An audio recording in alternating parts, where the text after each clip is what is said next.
Hello there. Ladies and gentlemen, it is time to get into episode 4, Peaky Blinders season 5. Episode 3 was absolutely fantastic, and I am making my way through this brilliant show for the very first time. What's going on? My name is Elie Moses, a 24-year-old law and film student in Sydney, Australia. Absolutely shitty shot, and I'm recording this literally right after finishing episode 3. I've just taken off the beanie and, pushed my hair to the side a little bit. It's still a mess, and I'm still extremely under the weather this week, but I'm still trying to pump out these recordings and get them out for you. So I hope you guys appreciate that. We're here to get into the reaction. This one is titled The Loop. Let's get into it. Let's have some fun with this thing, and let's see what mind games we're going to play. Actually, what games we're going to play this episode with all the various characters in this show. Let's have some fun with it. Let's go.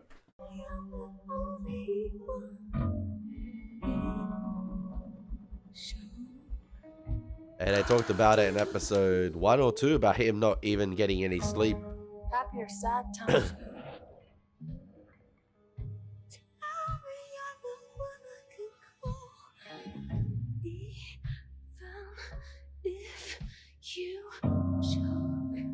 I don't know if I like some of the music choices this season. I don't know. I want Red Right Hand back.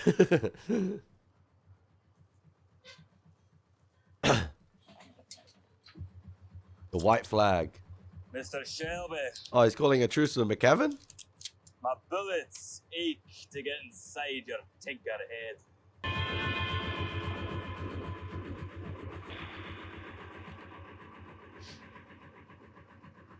I don't think Aberamagold's gonna like a truce here.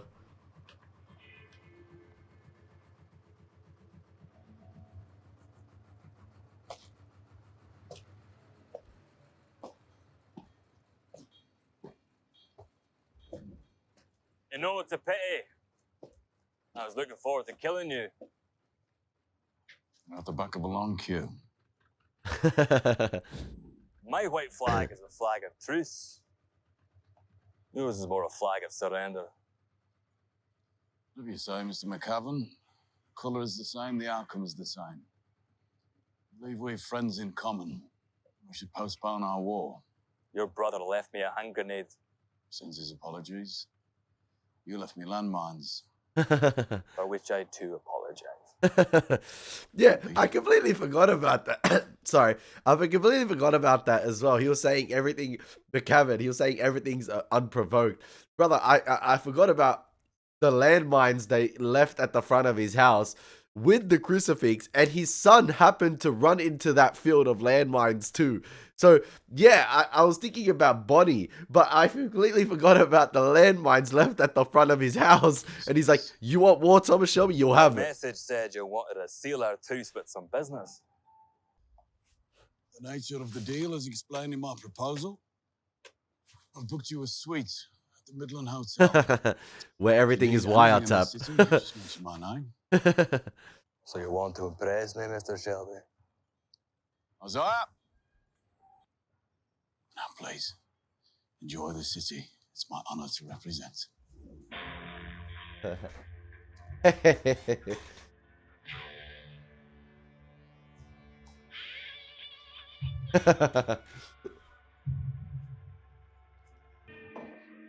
It's all right, Mrs. Connors. You can carry on. It's just me brother. Tell Oh, me how it happened. They were sleeping downstairs.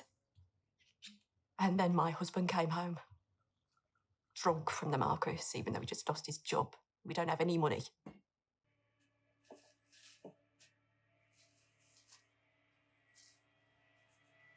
is it a pet? Oh, it is. It's birds. Their Ooh. singing was the only pretty thing in my life. The songbirds. Whew. I don't care, my husband beats me. But not this. Mrs. Connors, we have your address. We will speak to your husband. My brother here will go to the Bullring Market today and buy you 3 new goldfinches and have them delivered to your door. Same colours and, feathers. The new ones I will call Thomas, Arthur and Finn. That'll make him pause, even when he's drunk. Good day, Mr. Shelby. You take care, Mrs. Connors. Boy. Thomas, Arthur, and Finn. I don't think that's a good Why don't sign you do this, Tom? that you want to name your new birds after 3 dead birds. Like, I don't know if that will have any significance following this episode or like during this episode, but that cannot be a good sign. Learn things, Arthur. That woman has 3 only dead 2 songbirds who rooms stopped downstairs. singing. Her husband has lost his job and he beats her. And yet the thing that brings her to see a member of parliament. Finn, showing promise, Tom. Maybe we should put him on the track. Just a thought. Finn, yeah? Your lunchtime delivery. Bring her in.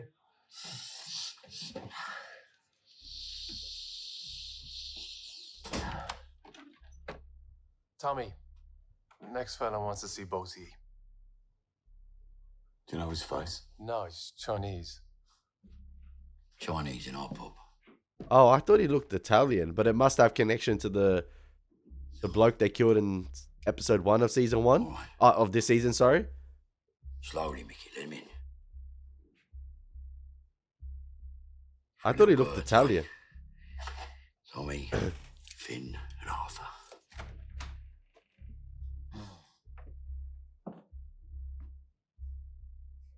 Mr. Thomas. Mr. Arthur. That actor looks familiar. I don't know if I've seen him in anything, but he does. My name is Brilliant Chang. What happened to Maggie? You don't like me? Oh, he sent I like her. everything. I like fucking everything.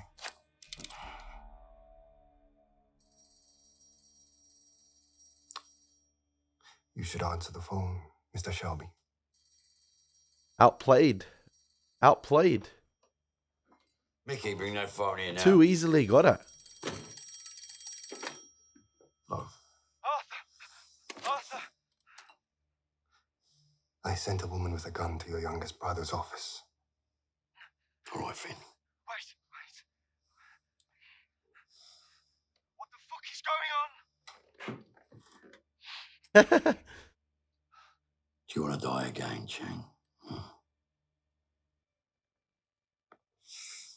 If you die here today, we'll bury your face down with no hands. You go straight to hell. I don't care about rituals. I am a rationalist, Mr. Shelby. We'll tell your friend on the phone to put a gun down and we can all have a talk. Give me the order. Give me the order, Tommy. There is a long Yes, list of sir. enemies. You don't want to add these guys, man. Another headache potentially. Ease.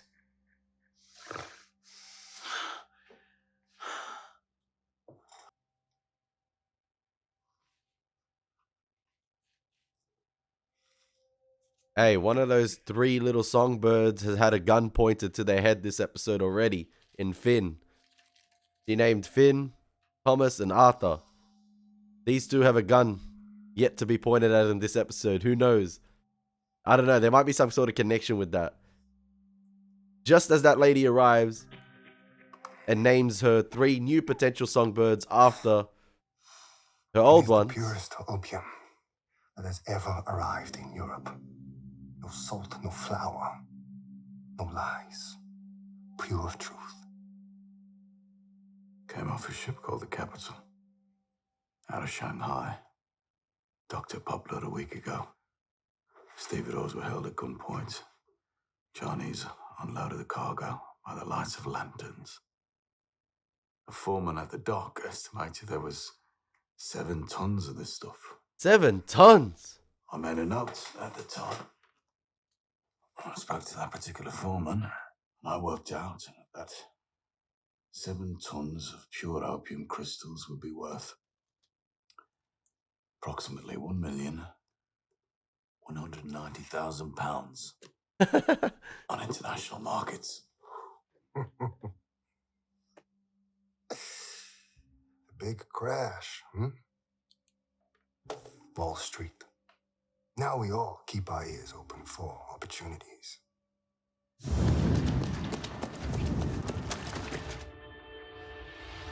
the fuck is going on?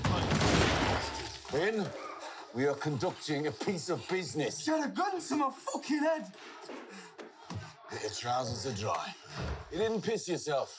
He didn't piss himself off. Well done, Finn. You had a dispute with a lady and you didn't piss yourself. And Arthur here tells me we should put you on the tracks. It'll be a good day for you after all, Finn. Imagine those people waiting on the chairs to see a member of parliament, waiting that long, just to hear a gun fire off in the room. But like, nah, I've had enough for the day. I am not going in there anymore. All meetings are postponed for the foreseeable future. Hey, always have your whores searched at the door. If we see that bitch on the street, I'll fucking cut her. All right, come on. This is a gift, Mr. Shelby. Gesture of goodwill. Now, there is a lot on Tommy Shelby's plate this season already. Do we want to add this to that already filled plate? Fell on the canal. Canals are the idea. I'll check.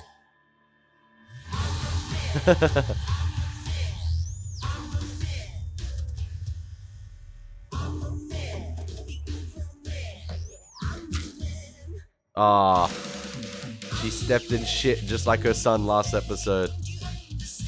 Wipe it off, Polly. Wipe it off.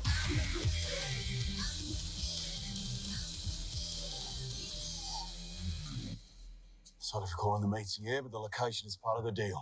What fucking deal? Up the Grand Union from Poplar to here, half the cargo is coal, and underneath the coal, Opium. pure opium crystal. Opium. I will ask him to take charge of this business. Michael's position will be reinstated in the company. This period of quarantine will be over. Interesting. We can recoup half of what we lost, Think but about it, brother. 4 boats sailing up the cuts, smelling of wood smoke and bacon. Which one of Charlie's gypsy diddy-coy friends do you trust, Tom, eh? With a cargo worth £1 million.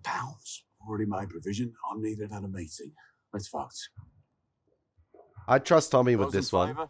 You never know what can go wrong, but I trust Tommy with it. Arthur never really has his own say. He was easily manipulated right there. So was Polly. Arthur, tell Charlie we need 4 boats, 4 tons of coal before it gets dark. Sails out tonight. Actually, Arthur Don't stood forget to go to the bull ring and get them 3 songbirds, Arthur.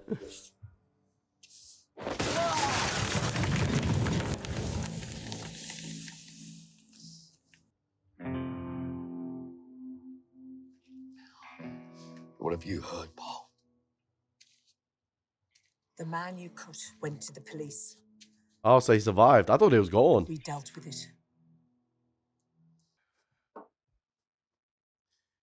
For reasons I can't divulge, I need to keep Jimmy McCavan alive. But I've already got a time and a place for the killing. You see, The war with the Billy Boys is postponed. We've made peace. We're going to do business together. When that business is done, it's all yours. You can avenge the death of your son in any way you see fit. you mean when you check that little stopwatch you've got that controls the turning of the earth? Hey. Yeah.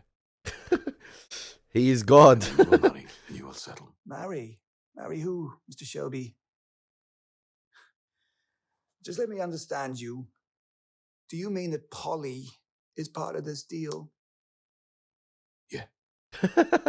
Yeah. Well, holy Lord God, Tommy Shelby, OBE, does your vanity have no limits? She has her own strategies, and we are of the same blood. She will marry you, but only if you agree to postpone any attack on McCavan until this business is done. So she is some young gypsy bride that's yours to give away. Young she is, when she's barefoot on the cobbles. There will be candles, and violins, and dancing. Polly wants you to propose in the proper way, and then she will give you her terms of acceptance. Inviting you for this purpose was Polly's idea.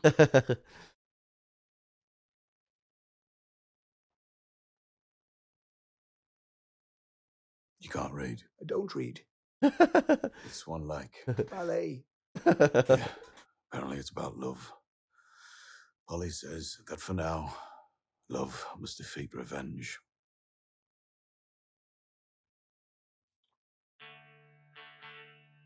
Okay.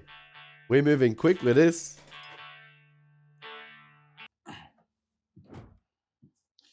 How on earth did you get a ballet company to come to your bloody house? It's an independent dance company dedicated to bringing ballet to the people.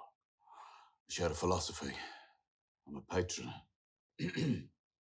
I also gave him a lot of money. Now that we are going to be conquering the world together, we need to have no secrets. We should know each other's weaknesses. Really? Your Really? wife has led an interesting life.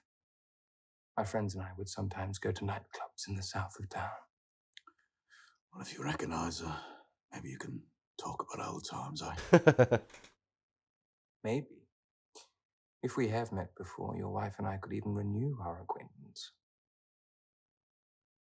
I am invited to stay the night, yes? I, too, have done some research. So This Oswald. this motherfudger is... Yeah. I researched your wife. And your wife's younger sister. And your wife's stepmother, Lady Curzon. All of whom you are fucking. If such things were to take place on a narrowboat. Wait.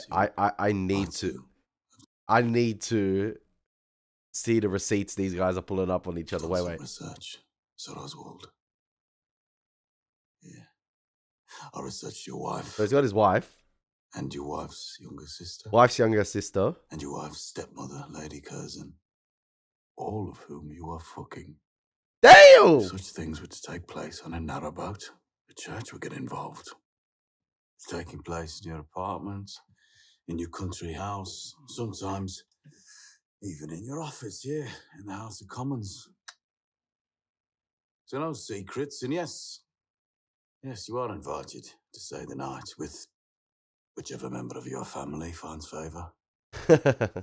Now, if you don't mind, I was about to leave. I need to lock up my office. Such rogues we are, aren't we? Sing like songbirds in the house. Hey, you mentioned the And then songbirds. afterwards, relieve ourselves in the bodies of whomever we choose. Two men for whom forbidding is forbidden. Should be quite a party. He name dropped the songbirds, man. He really is Hunger Games after all. And I noticed how right there, he obviously put out the cigarette in the ashtray. Whereas last episode, he dispatched of it on the floor and stepped on it. And I'm not sure if that's meant to be a sign of respect there. In terms of like, he's found a worthy opponent in Tommy Shelby. And, you know, he was actually,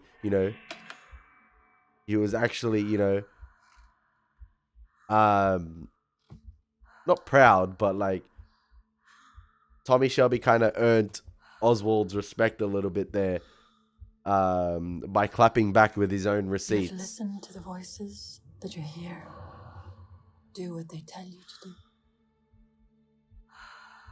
You don't even have to rub the lamp anymore. So that breathing is grace. It wasn't the blue stone, Tommy. It was you. Now that blue stone was cursed. I don't care. There was some juju on that thing.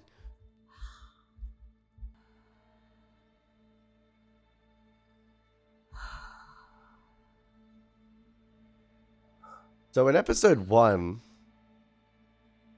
it was Ruby's birthday. Last episode, we had Polly's birthday. And this episode, we've had... No, sorry. We've had a birthday in the last 3 episodes. Was it episode 1?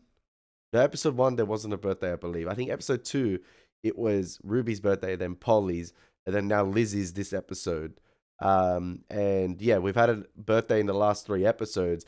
But what I loved about one of the birthdays in episode 2, I think it was there was some great cinematography where Tommy was, you know, as the camera panned around, Tommy was revealed to be to be sitting on the sofa all along, or to be sitting on that armchair all along behind Ruby. I think that's meant to signify right there that Tommy is there, but he's not really there for his family. And that's because he's got a lot on his plate at the moment. And in the last 3 episodes, we haven't seen the birthday yet, but it's Lizzie's birthday this episode. It's Polly's birthday last episode. Last episode. And it was Ruby's birthday the episode before that. And in the episode of Ruby, he wasn't really all there. And last episode really wasn't all there for Polly's birthday as well. Didn't, you know, draw any significance to it from Tommy. And, you know, it's been a birthday for 3 important women in his life, but the one he continues to think about is Grace, the one in which he truly loved.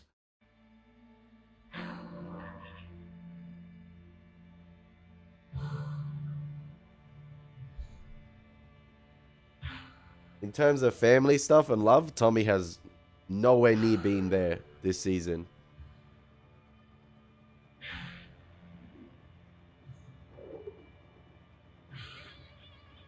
Bro, is this Batman Arkham City?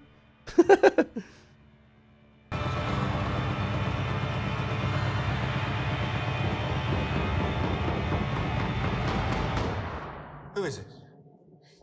It's Tommy's car outside. It's him. I'll get it.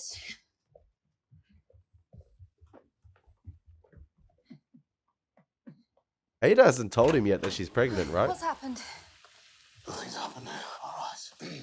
Come in. Well, then at least throw away your opium. It's that causes the visions. Just throw it away. While it's there, it's a temptation. How much have you got left? 7 tons. 7 tons? 7 tons! I hate for it to run out, Adam.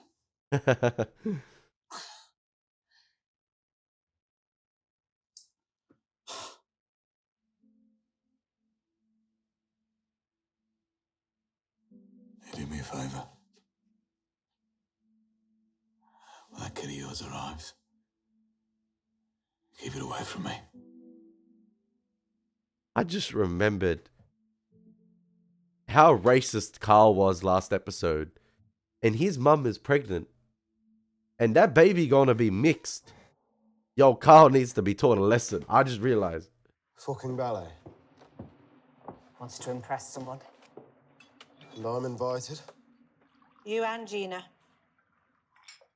Why? Yo, Gina's been underutilized this season thus far. Come Because on, he man. wants to give you the chance to come back properly. Coal haulage. Yeah. Tommy wants you to reopen those books and become managing director.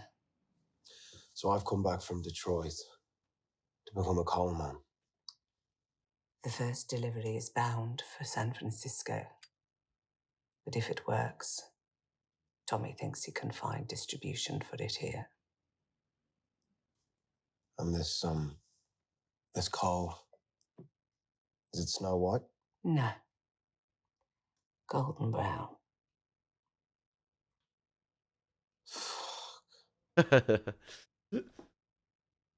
This is your opportunity, Michael. There is more money in this than there is in all the other parts of our business put together. Tommy knows what opium does to people. Tommy knows what whiskey does to people. Got an OBE for selling it. I'll speak to Gina. You what? I'll consult my wife. Your father ran this business for a bit. 1901. And he shipped coal, real coal, just coal.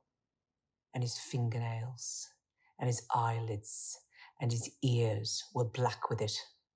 And the merchants would offer them one price and then only pay half because they could. And that was wrong, Michael.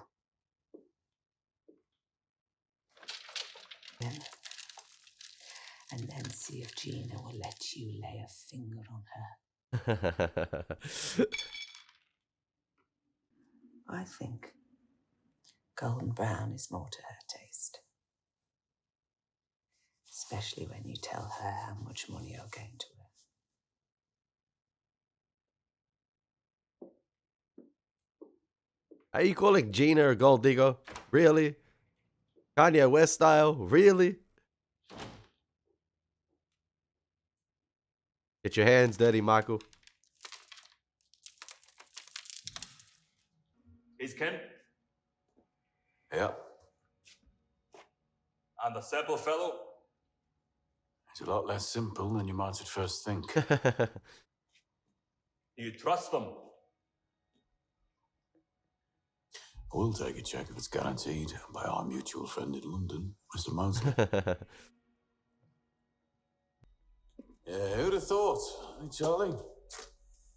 Who would have thought it? Ah, but you're okay. I'm only okay until I'm not okay. Exactly. I'm really not. Delivery, 7 days. Check guaranteed.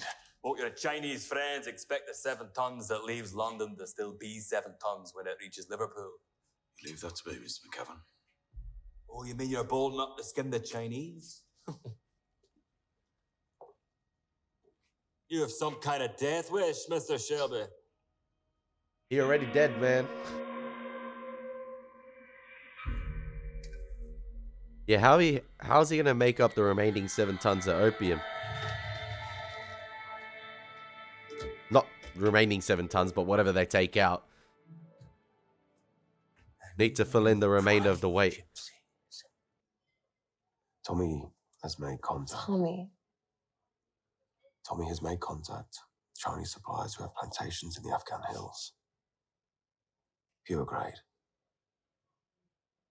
We'll take delivery. We'll ship it all over Europe. I haven't forgot about the black cat. You mean heroin? Yes. Yo, Anya Taylor-Joy, man. Far out. She looking golden. Damn. 3 shipments a year from Shanghai, 7 tons each. Stand to make approximately £1 million per annum. The company will make 3. We could go to New York whenever we wanted. On our own fucking plane. We always have to come back, right? Yes. For £1 million a year, we do. Just come back for a couple days and go What back. happens if you get caught? Tommy has friends. If the ship gets stopped, it'll be the Chinese who hang. Are you sure about that? Think about it, Gina. When we move into our house, our room for entertaining will be twice this size. Will it now? Damn! Magazines say that it saw straight lines and simplicity in the 1930s. Deco is dead. His Tommy Shelby will be gone. And it will be Michael Gray arranging the ballet. Where will Tommy be?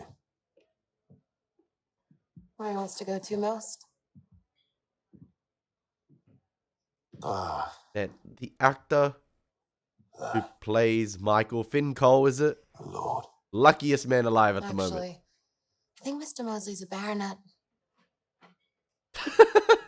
Yo, Sam Claflin having too much fun in this role. He's good. He's really good. Where the fuck is Tommy anyway?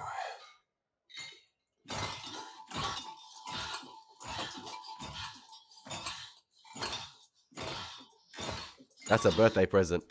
That's a birthday present. Really? In the full tux this time? My house. My wife. Hey, he did that with Grace on their wedding day too. Sir Oswald, do I not get announced? Why does she always have to have the feathers with Mr. her, man? Shelby asked me to tell you that he's busy with the catering preparations. We'll be joining you shortly.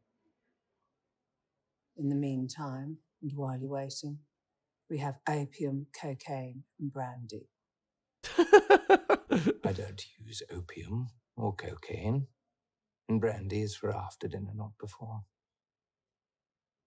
I also have a list of options for the end of the evening.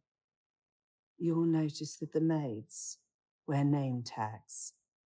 We hired them specially for those guests staying the night. All things are available, except the ballerinas. Now he's gonna want a ballerina. Watch. And who, might I ask, are you? I am a queen amongst the Romanies, and I too am unavailable. She about to get proposed to. I love what they did with the sound design right there. How like the indistinct chatter or the background noise from all the guests was drained out, and you sort of zoned in with the conversation with Oswald Mosley and Polly right there. It's almost as if you were, you know, locked in to a little bubble right there with them. And it was fantastic. I loved it. I loved it with all the noise completely drained out. And it was almost as if they were in their own little ADR room. Zeke, there's something I didn't tell you about this evening. Something about our guest, Owsley. It's possible that you've met him before. He's going to try and rile it up. Before you became who you are. So that's why you brought me in here. To lay your claim. Yeah. Well, it's a start, I suppose. He lays a fucking hand on you. It's on site. You will be meat for Johnny Dogs.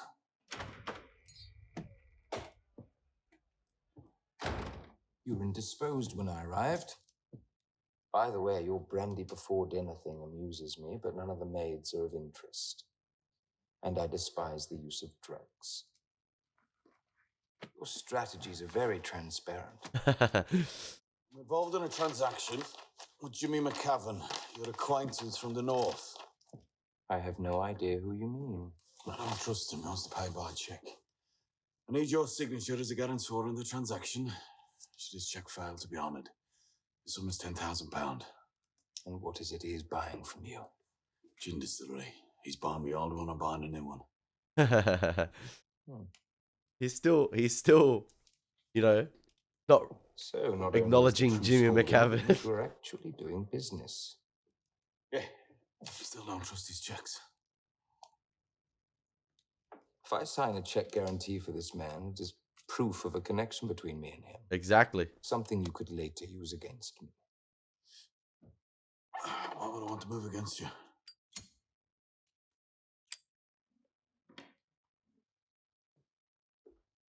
Yo, some of the lighting this season has been fantastic.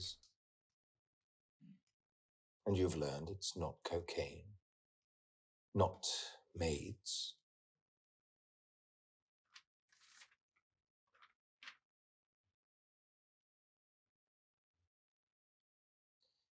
But now you will learn my weakness is a tendency to trust people. Do you have a pen?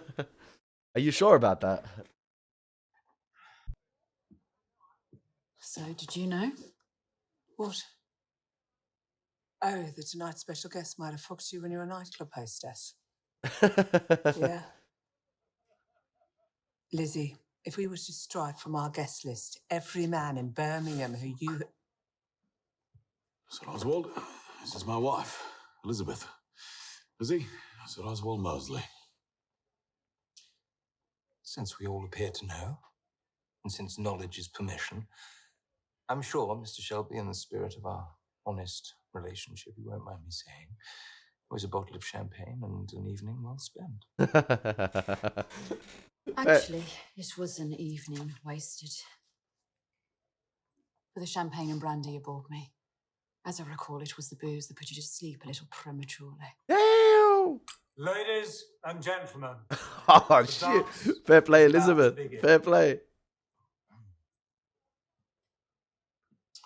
Mr. Mosley, a toast, if I may, to the end of our deal. The beginning of something more. Happy birthday, Lizzie. The little wink. He didn't like being shown up like that. Hey, Mr. Mosley won't forget that. Mr. Mosley won't forget that. Yeah, we got some Hans Zimmer interstellar shit here. Sounds great. Trust Arthur to be asleep.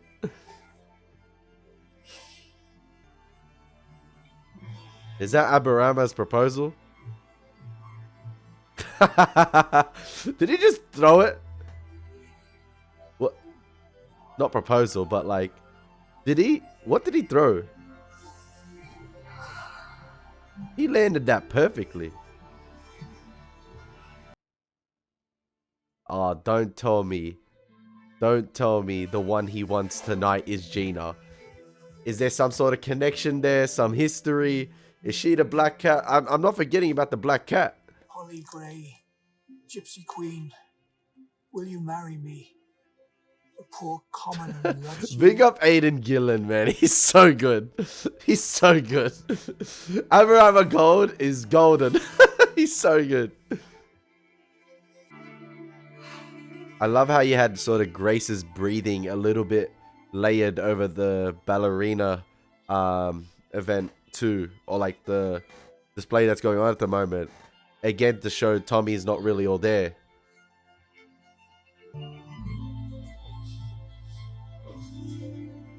Why can we never have a normal event at the Shelby household? Like, never. Never. Always something has to go down.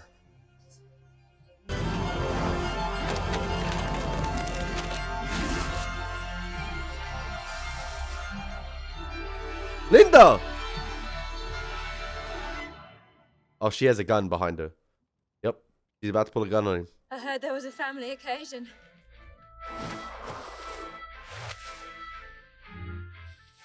Look, I'm sorry, Linda.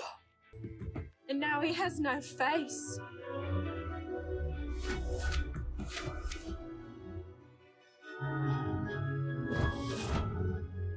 He's as ugly on the outside as you are on the inside.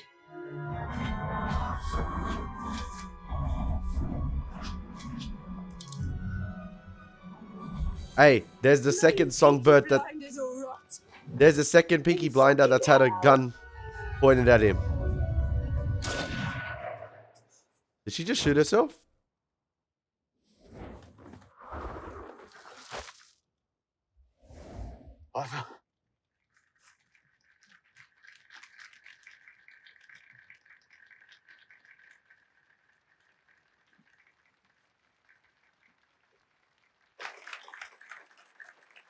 Oh, and the blood leaking from the swan. Or from the ballerina.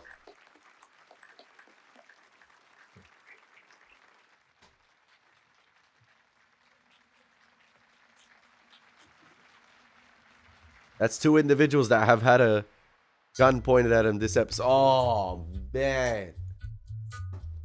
I think Linda's gone. Linda just died. I can't get into the next episode yet, ladies and gentlemen, because we got to finish this reaction off. What a fantastic episode of Peaky Blinders, ladies and gentlemen. Season 5 is absolutely heating up. I absolutely love it. And I feel like unless they really, really, really rush it, I don't think this whole thing with Oswald Mosley and McCavan is going to be wrapped up this season. That's my opinion. Unless they really rush the last 2 episodes. It seems like they're taking things pretty slowly with that, and they're holding on to the final confrontation with Mosley and Thomas Shelby, or like they're planning to play the long game with those two heading into season 6. That might carry over to season 6. This might be a 2-season antagonist or a 2-season sort of war here between the McCavans and Oswald Mosley. I think so, unless they really rush the final 2 episodes, because it doesn't seem like we're heading to one big final confrontation this season. It seems like a lot of shit's about to go down, but I feel like it's not all going to be concluded. I feel like it's going to be saved for season 6. You know, prior, we had each season conclude. I feel like each season wrapped up perfectly on its own. And even though you had Inspector Campbell come back in season 2, I feel like season 1 wrapped up really nicely. Season 3 wrapped up nicely with the Russians. And season 4 wrapped up perfectly, in my opinion. Loved it. So yeah, I don't think we've seen enough of Mosley. I don't think we've seen enough of Gina. I don't think we've seen enough of anyone to really say that things are going to be wrapped up this season, unless they really rush it. Because we've got 2 episodes left. I know they're 6-episode seasons, but we've got 2 episodes left this season, and I don't see any indication of things, wrapping up or coming to a final conclusion. I feel like they might save that until season 6. So yeah, I cannot wait to see how it all plays out. It looks like Linda is gone, and Linda has been killed there by Polly. How's Arthur going to react to that? It seems like she was going to pull the trigger on Arthur right there, Linda. And it's kind of sad to see her go. I feel like I think Arthur's entirely at fault for ruining that relationship. And you guys might disagree with me, but I think Linda was the best thing for Arthur. She had, such high hopes for the family, such high hopes for the kids, for their future, in terms of like what she wanted to do, in terms of like what she wanted to do for Arthur's well-being. I think she was the best thing that ever happened to him, and you completely take that away right there. And as Arthur told Polly this episode, he's not going to find anyone to replace her. I think this is the start of Arthur's next decline. He's already been declining. And I feel like, yeah, from that, there's no saving Arthur right now after what just happened. And I cannot wait to see, like I said, how it all plays out. That was absolutely fantastic. I hope you guys enjoyed my reaction. I'm not forgetting as well about that little breadcrumb tease this episode, that little breadcrumb left with Oswald Mosley eyeing Gina out. So it's going to be interesting to see how that all plays out. I hope you guys enjoyed my reaction. It's been Elie Moses. Take care. God bless. Peace.